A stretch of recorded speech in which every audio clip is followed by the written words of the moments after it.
Joining me now live is activist and journalist Sukan Chandan, who's been following developments in Libya. Sukan, there are reports that chemical weapons have been used in that attack on Bani Walid. Does that sound feasible?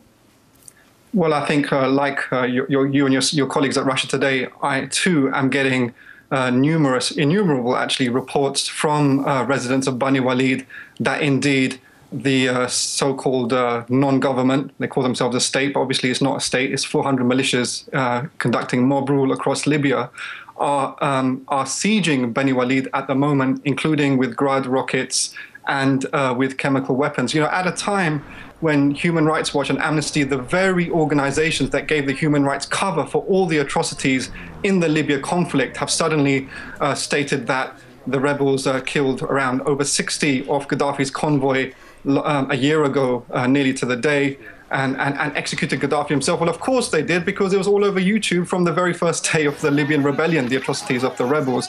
Today we're seeing another siege. Before we saw the siege of Sirte, we saw the total wiping out of the 30,000 strong town of Tawarga, many of black Libyans, which the Mizrati brigades, which are also laying siege to Bani Walid, who call themselves the brigades for the purging of black skin, is such as their wonderful humanitarian and freedom-loving ideology and discourse, that they wiped out the town. They've been chasing the people of Tawarga. Even these, veritable devils in Human Rights Watch and Amnesty have stated they've been chasing the people of Tawarga all across Libya. Many Tawargans are in Bani Walid. Bani Walid is really the home, the center of the new Libyan revolution.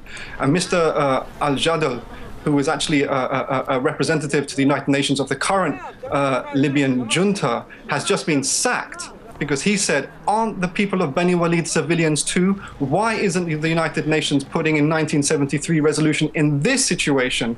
So I think that's really a worthwhile point to remember, and he is available for TV interviews, and I can pass on his details to Russia Today, etc. You talk about a new Libyan revolution there. Some would say, well, that's an excuse then for Western allies to get involved once again in Libya. After all, it was NATO powers that helped topple the previous regime in the first place. I mean, are they not responsible? Absolutely. NATO are the grand puppeteers of everything that's gone on in Libya since the 17th of February. So therefore go back and clear up the mess, Sukan? No, but obviously, I mean, you're right, but they haven't actually gone away. Let's be honest. I mean, already the United States have openly admitted creating a 500-strong elite force to go back into Libya, but they haven't gone away. They've been there all along, and they've been there the previous month, and they're there today.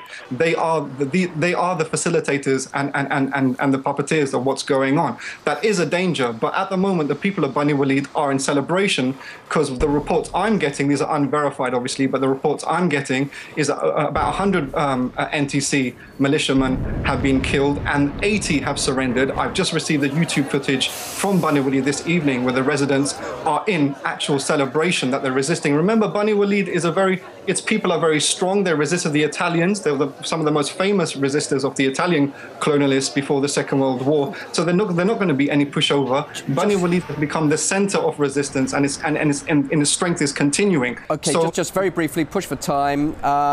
Is there any chance we will see maybe a path to a peaceful and stable state, or are we seeing another Iraq or Afghanistan here?